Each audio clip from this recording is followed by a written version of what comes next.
Welcome to Auto News Talk. So, imagine you just go online, right? You're sitting on your couch, you type in your car's details to check its trade-in value. From the exact second you hit enter, a local dealership has precisely 72 hours to send a buyer to your driveway, physically inspect the vehicle, and literally wire cash into your account. Yeah, or they lose that car entirely to some digital algorithm. Exactly. I mean, the used car market has essentially turned into this hyper-local guerrilla warfare. It really has. It is a radically different environment than, the slow-moving traditional auto industry most people picture. So here's the terrain we are walking through for this segment. Right. We are looking at the entire life cycle of a car's value. So that spans from the frantic, immediate triage required when a brand new vehicle suspension physically threatens to collapse. Which is terrifying, by the way. Absolutely terrifying. And it goes from that right down to the aggressive guerrilla tactics local dealers are using to acquire inventory straight from private owners, all the way up to the cutthroat global EV wars that are dictating the future of the industry. Okay, so let's start with the absolute baseline of that entire life cycle, which is mechanical trust. Because trust in the auto industry, it isn't like a Jenga tower like people always say. Right. Trust is more like a subscription fee. As long as the car works, you just keep paying into the brand's ecosystem. But the exact moment the car breaks, that subscription is canceled. Yeah, and we are seeing Ford dealing with a massive wave of those cancellations right now. Oh, completely. One urgent bulletin details this high-stakes suspension defect that is just demanding immediate emergency intervention from dealers. Yeah, and the stakes on the specific defect are just immense. So the bulletin outlines that it affects over 4,600 vehicles, specifically the current generation Bronco Sport and the Maverick. Yeah. And the issue centers entirely on a front lower control arm ball joint. The manufacturing defect basically means the ball stud might only partially engage with the steering knuckle. Wait, okay, let's unpack the physics of that for a second for anyone who isn't, spending their weekends under a chassis. Sure.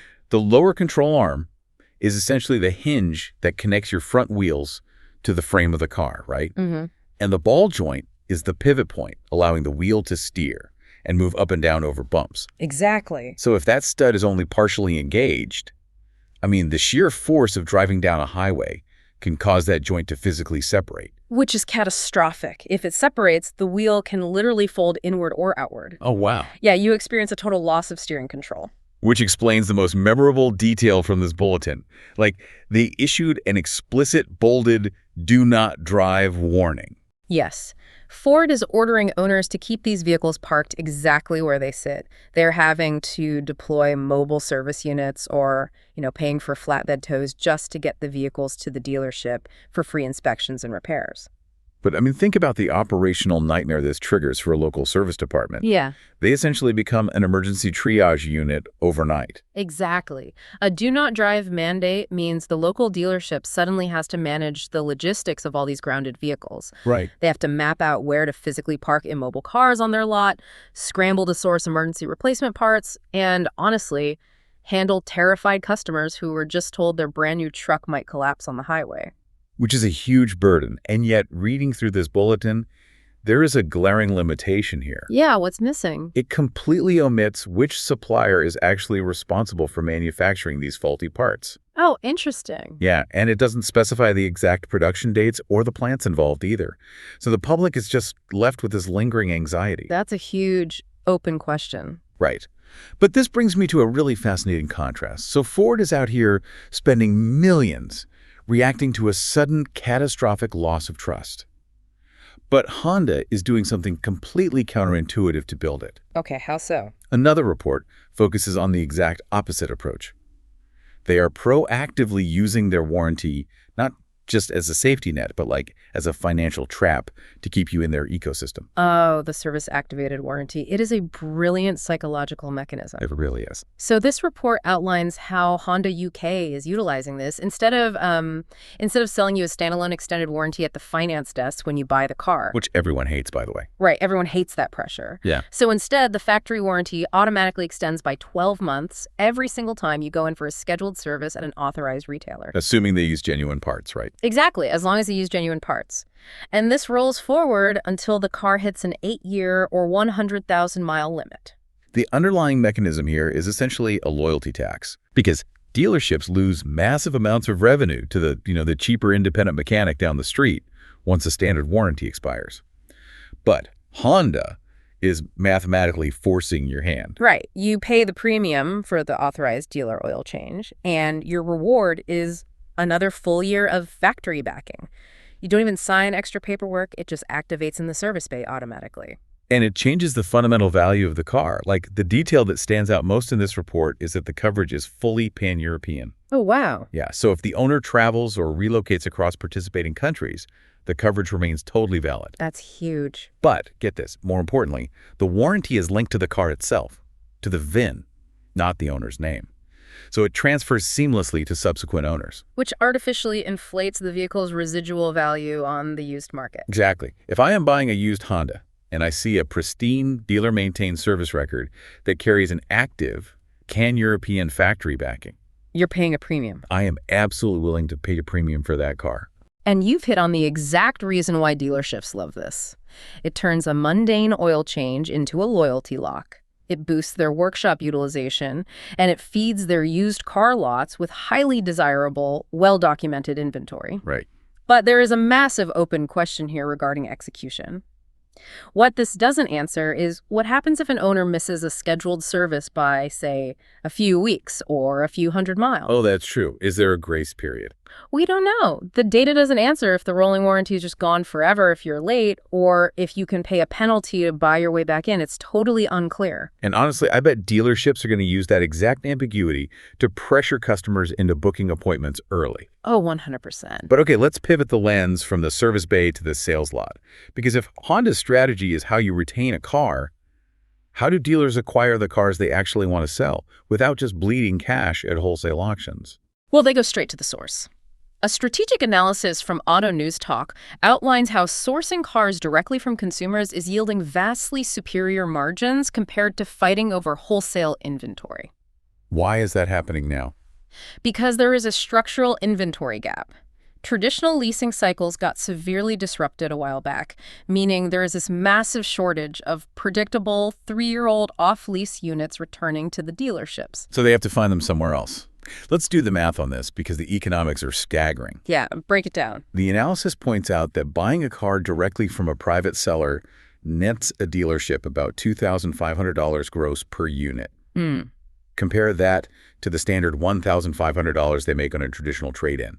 That is a full $1,000 advantage per car. And we really have to explain where that extra $1,000 comes from, because normally when a dealer buys a car at a huge national wholesale auction, they pay fees on fees. Exactly. They have to pay auction house fees, they have to pay for commercial transport to drag the car back to their lot, and they take a massive risk on reconditioning because they haven't thoroughly inspected or driven the car. Right.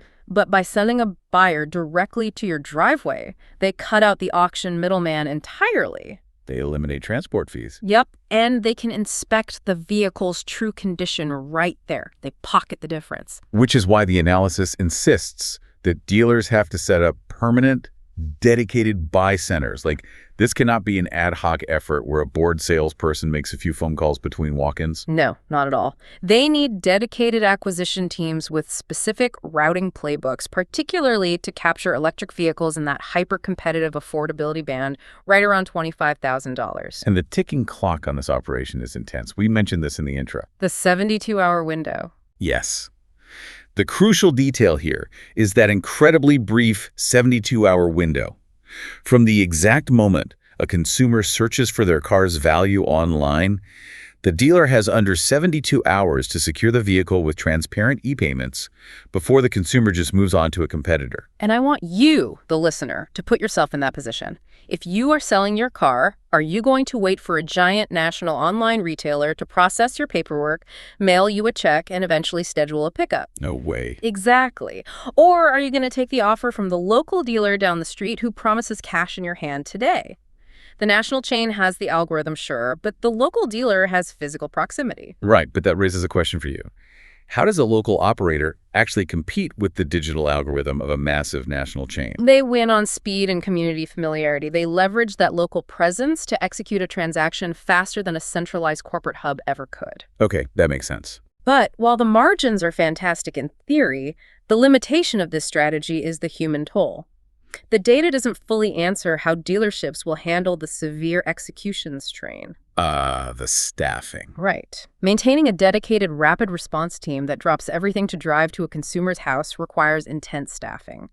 The risk of burning out employees just to maintain that 72-hour metric is very, very real. Yeah, that sounds exhausting. So we have local dealers fighting, literally street by street for $25,000 used cars.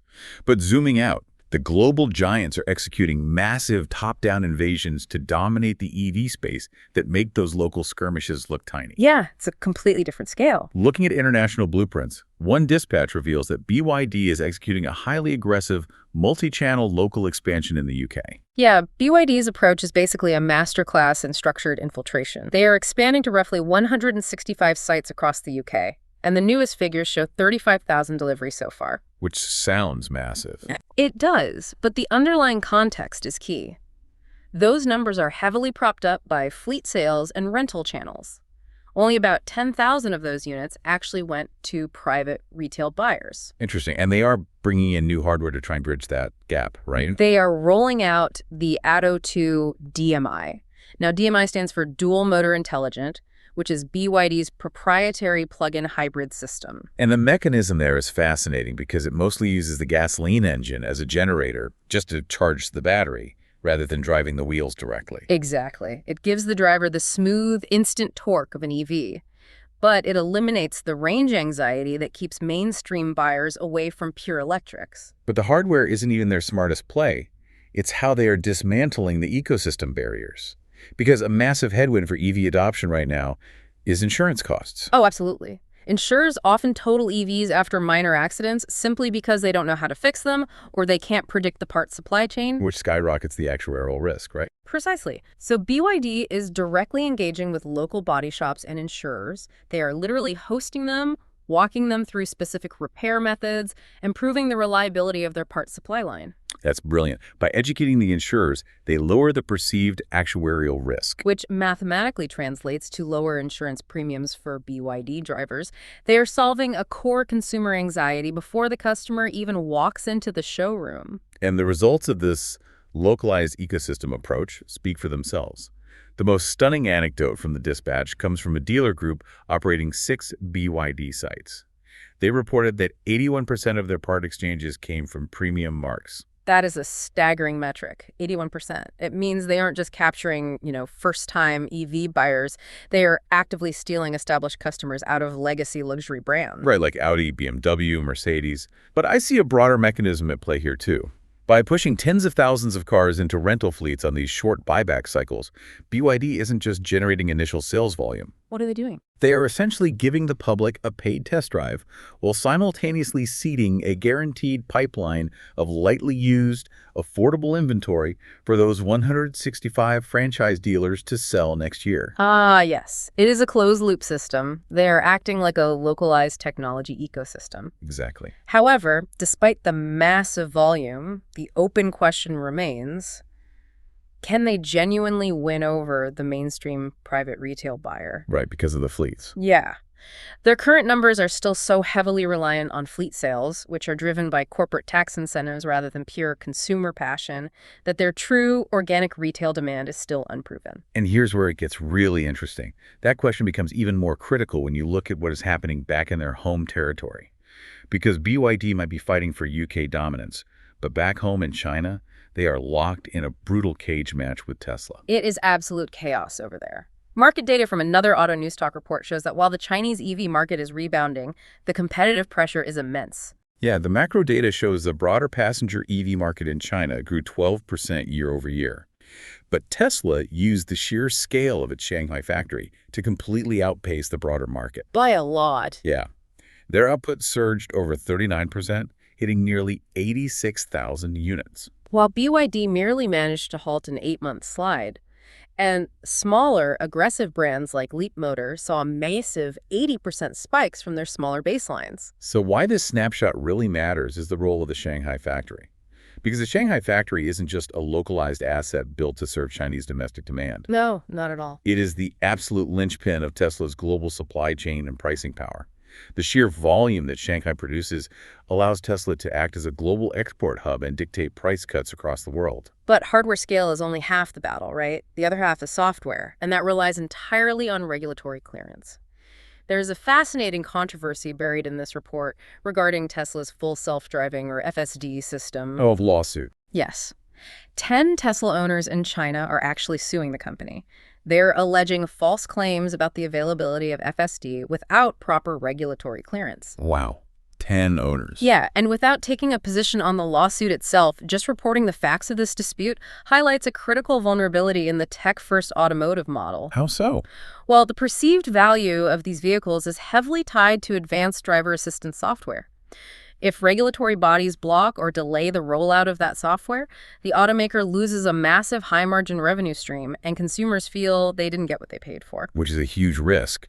But we also have to acknowledge a major limitation with this entire China snapshot. Which is? The sales figures provided by the CPCA are only preliminary. Ah, right. Yeah, so what this doesn't answer is what the finalized, verified data will actually reveal about the true sustainability of this EV recovery.